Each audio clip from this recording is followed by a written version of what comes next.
오랜만에, 오랜만은 아니네요. 요번에 좀 빠르네요. 예. 저번에 이어서, 이쯤 벽체 제 경험을 좀 말씀을 드리겠습니다.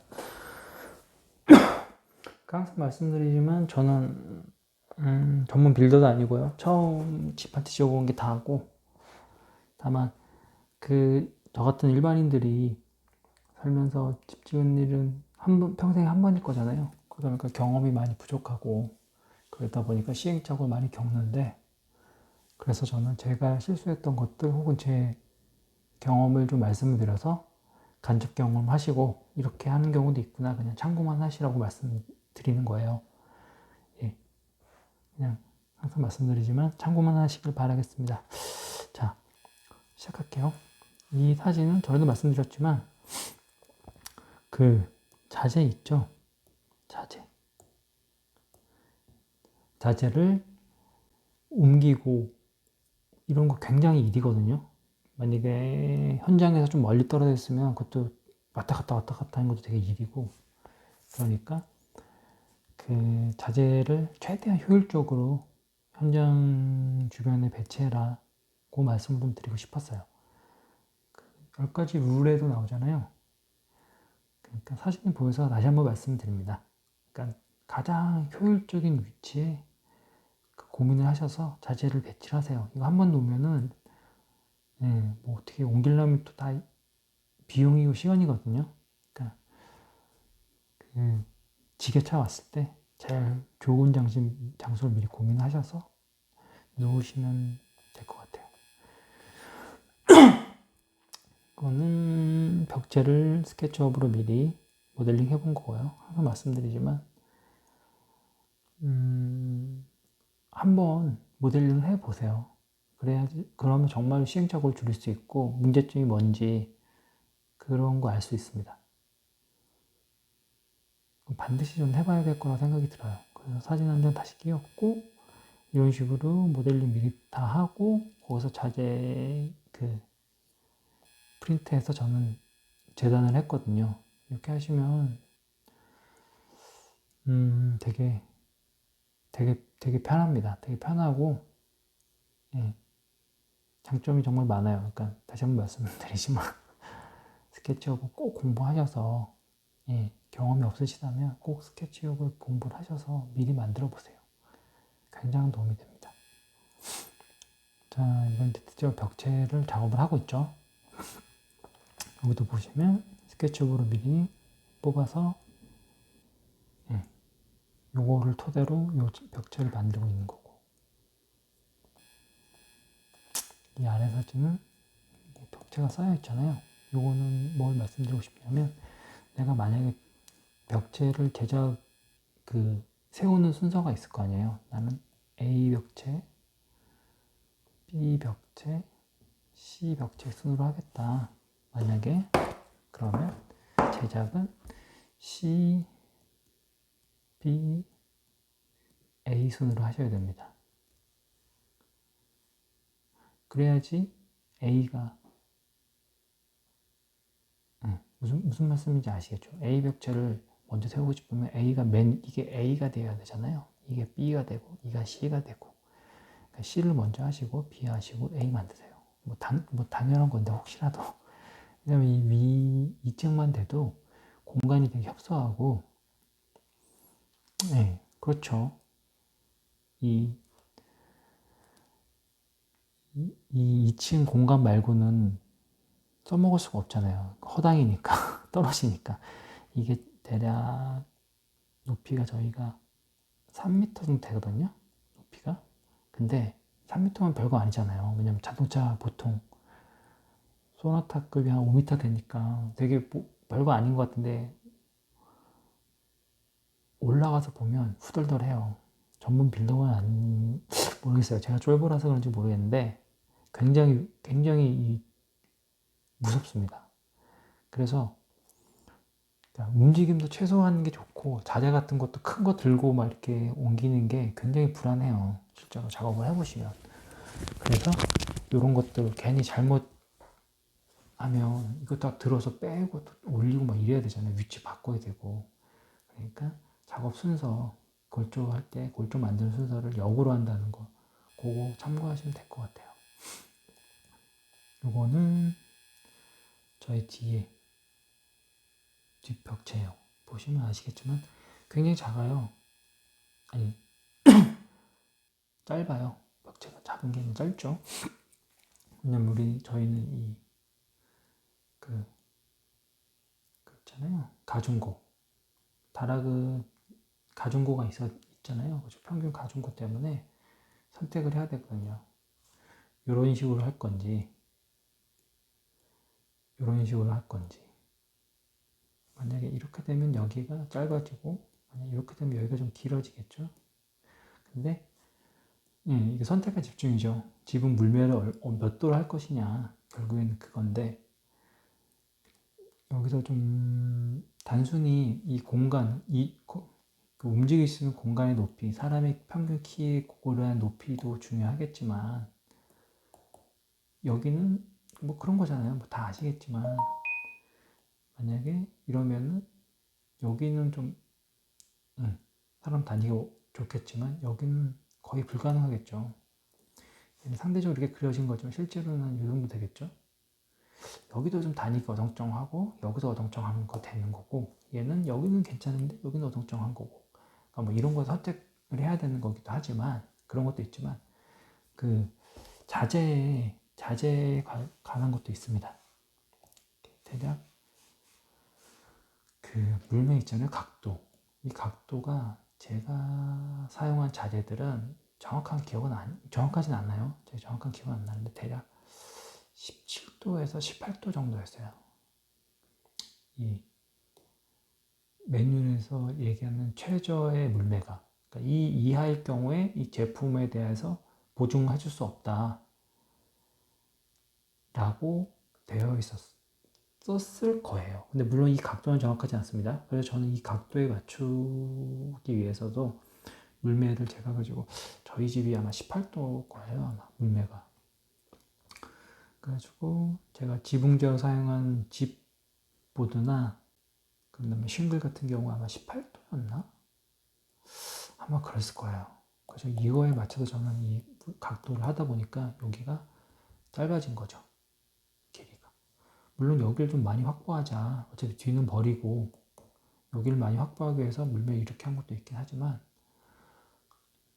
아마 이것과 자재 매뉴얼상으로 그 권장되는 것을 맞추기 위해서 그래서 저는 이렇게 사용했어요. 그러니까 이런 것도 자재 물론 그러니까 미리 자재가 지붕이나 이런 건 중요하잖아요. 그런 거에 대한 자재의 매뉴얼에서 추천하는 최소한의 그 제품 사양 그런 것도 좀 알아보시고 참고를 하시면 좋을 것 같아요. 이 비닐은 매일 덮고 피는 그런 용도에 쓰는 비닐입니다. 말씀드렸죠? 자, 그리고 이건 PT 작업대죠. 그리고 PT는 저는 물론 당연히 반드시 있어야 되고요. 이거 없으면 작업이 거의 불가능합니다. 외장재 작업도 해야 되고 2층 벽지 세울 때도 반드시 있어야 돼요. 저는 반드시라고 제가 반드시라고 말씀드린 건 별로 없을 거예요. 그냥 반드시 않는 것 중에 대표적인 게 매뉴얼 지켜라. 제가 항상 말씀드리는 게 매뉴얼대로 해라. 그리고 스케치업. 이건 정말 반드시 해야 된다. 그리고 클램프 있으면 정말 좋다. 뭐 이 정도였던 것 같은데 PT도 저는 반드시 있어야 생각합니다. 왜냐하면 무엇보다 안전이에요. 굉장히 생각보다 되게 마음이 편해요. PT를 작업하면.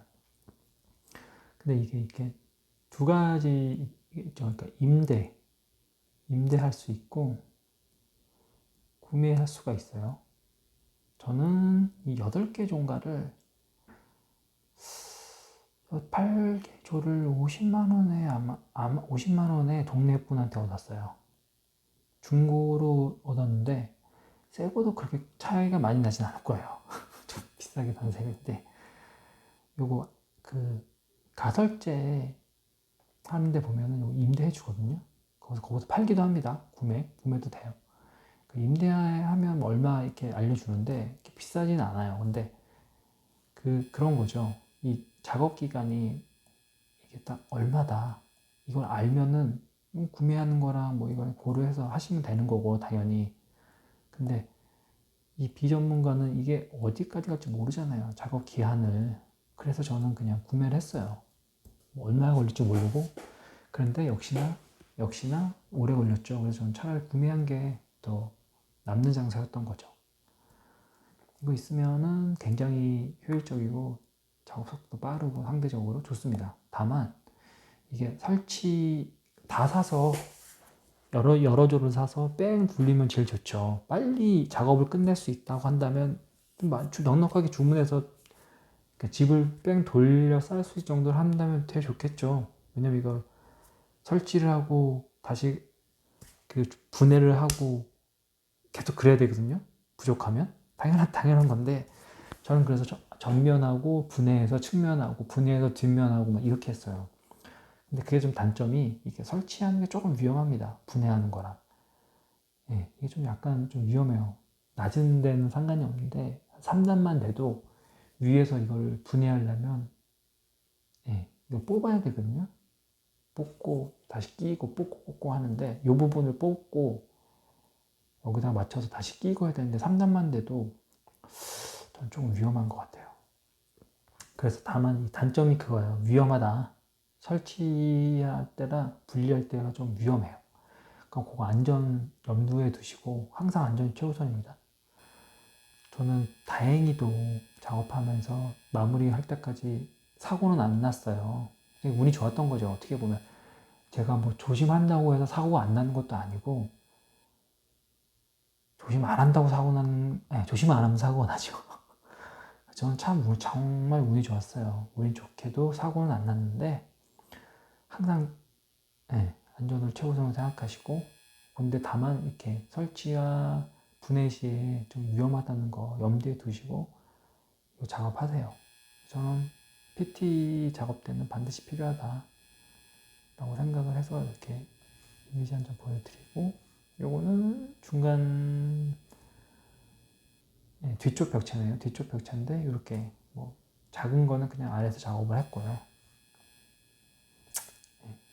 이거는 이 사진이 왜 있나 모르겠네. 그냥 비닐로 이런 식으로 덮었다 뭐 그런 거 보여드리려고 했던 것 같아요. 자, 첫 번째 벽체가 세워졌죠. 뭐 벽체 세우는 거는 뭐 일진과 똑같죠.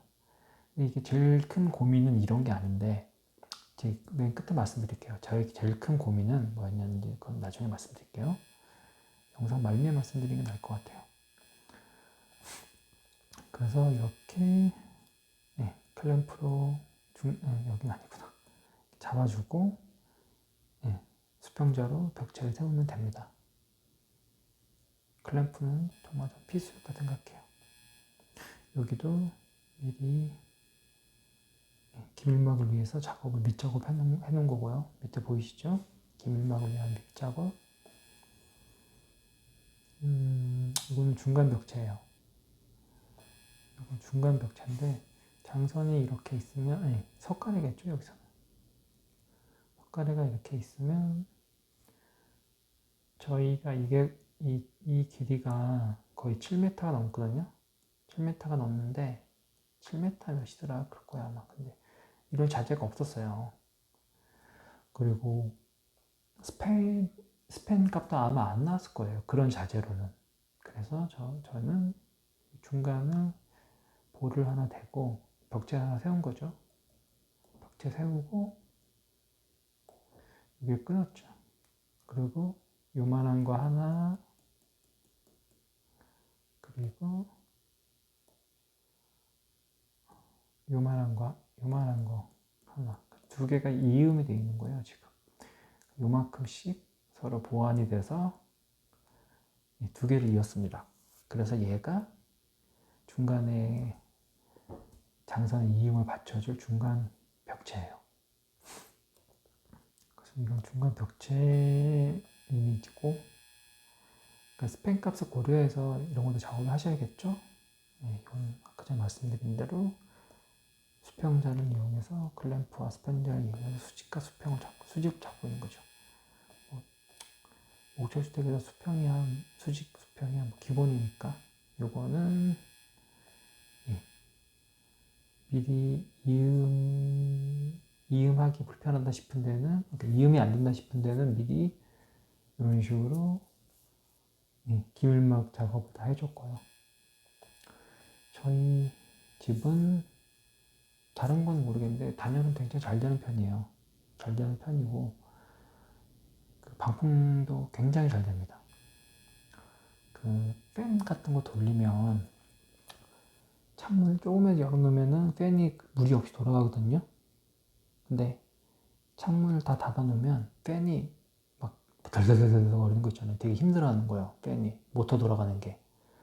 그러니까 그만큼 이렇게 외부에서 당기는 거잖아요. 결국에는 바람을 팬이 안에 있는 걸 바깥으로 보내려면 외부에서 공기가 들어와야 되는데 그만큼 얘가 기밀이 잘 돼 있으니까 팬이 힘들어하죠. 그래서 창문 틈새에다 이렇게 귀대면은 그 바람 소리가 휘 하면서 되게 힘들게 들어오는 소리가 들려요. 저희가 뭐 독일식 그런 창은 아니라서 바람이 그 창과 창 사이로 들어오긴 하지만 예.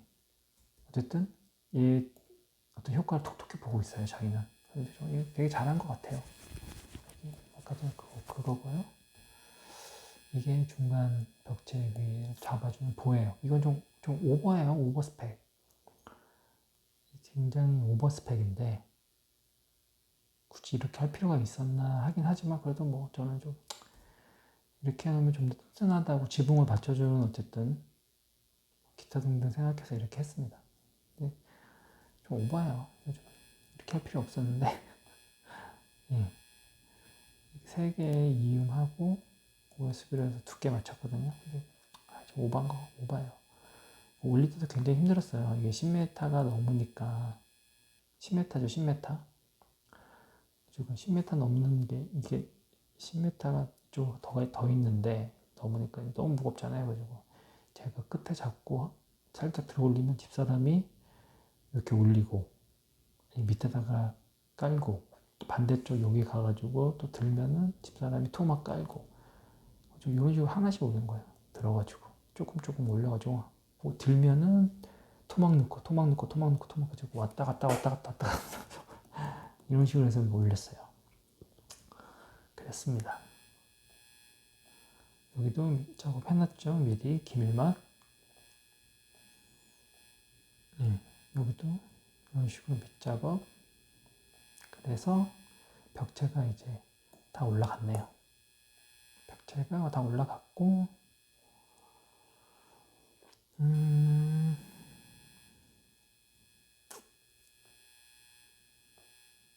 요거는 뒷모습. 예, 벽체 뒤에 좀 짧죠. 역시나 이런 식으로 이렇게 비닐을 이렇게 걸어놨었어요. 근데 다시 줄 당겨가지고 쑥 덮고 뭐 이렇게 작업을 했습니다. 과연 꼭 필요했는지 모르겠는데 하여간 바닷가의 습도와 그 이슬은 상상을 초월해요. 이렇게 해서 벽체는 다 올렸습니다. 근데 제가 아까 말씀드린 게 가장 큰 고민이 뭐였냐? 2층 작업하면서 자 말씀드려볼게요. 고민이 뭐냐?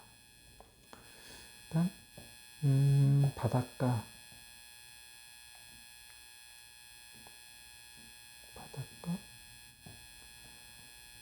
벽체의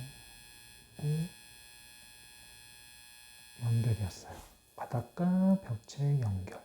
이게 뭐냐? 1층은 기본적으로 방부목이 있죠. 방부목이 에덴카가 연결이 되어 있잖아요. 단단하게. 물론 이것도 뭐 꼭 그렇다고 볼 수는 없긴 하지만 최소한 방부목이 이렇게 엔카가 연결되고 여기에 이제 다시 깔돌이가 여기 이렇게 올라가고 못으로 고정이 되잖아요. 좀 이상한. 깔돌이가 올라가고 못으로 고정되고 저 같은 경우는 그 목공용 그 피스, 우드 피스라고 있거든요. 두꺼운 거. 그걸로 또 중간중간마다, 네, 24인치 간격으로, 아니다. 24인치 간격으로 박아줬거든요. 우드 피스를, 두꺼운 거를. 그래서 이렇게 해도 연결되잖아요. 그런데, 어쨌든 가장 포인트는 얘고, 보강으로 우드 피스로 하고 막 이렇게 할 수가 있는데, 2층은, 봐봐요. 자, 이게 끝막이 장선이라고 치자고요. 끝막이 장선이 가고, 그 다음에 끝막이 장선이 있으면 여기 이렇게 장선이 있겠죠?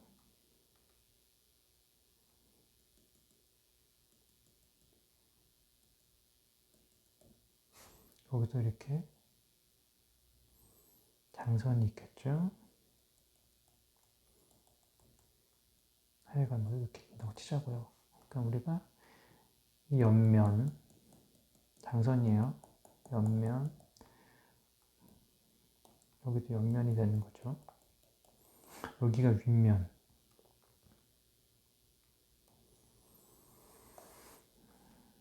자, 여기가 윗면이잖아요. 윗면, 여기가 윗면. 그렇죠? 끝막이 장선, 그 다음에 장선이 놓이고, 그 위에 지금 여기에 이렇게 OSB가 어쨌든 있는 거잖아요. OSB. 그쵸? 그 다음에 이거 위에 조금 복잡해지는데 다시 밑갈돌이가 올라간다고요. 벽체의 밑갈돌이가 이 옆면이에요. 이런 식으로 올라가는 거예요. 이중 끝막이 장선, OSB, 그 다음에 다시 그 위에 벽체가, 아이씨, 한꺼번에 다 지워지네요. 지우려고 그랬더니 안 되겠네. 여기에 벽체가 올라가는 거란 말이에요. 그럼 우리는 여기 위에, 그림이 좀 복잡하죠? 그리고 우리는 그 위에 못을 박는 거잖아요. 벽체가 세워지고 이음을 하는 거잖아요. 근데 결국에 못이 제대로 박히는 데는 OSB예요. 그렇죠? OSB를 통과하고 옆면에서 그려볼게요. 결국에는 자, 이게 OSB입니다. 그렇죠? 옆면이에요. 그리고 끝막이 장선이에요. 색깔을 좀 바꿔볼까요?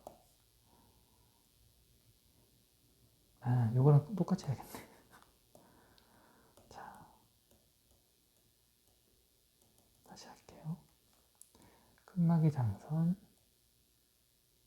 이거 정면에서 본 겁니다. 그 다음에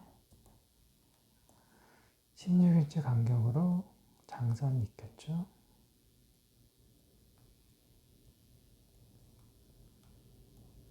바람이 많이 부네요. 바람 많이 불 때마다 후덜덜합니다. 목줄 바닷가. 이게 OSB. 그리고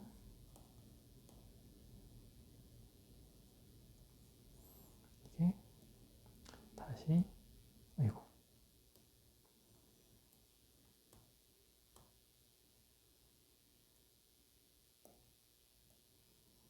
이게 다시 밑갈돌이.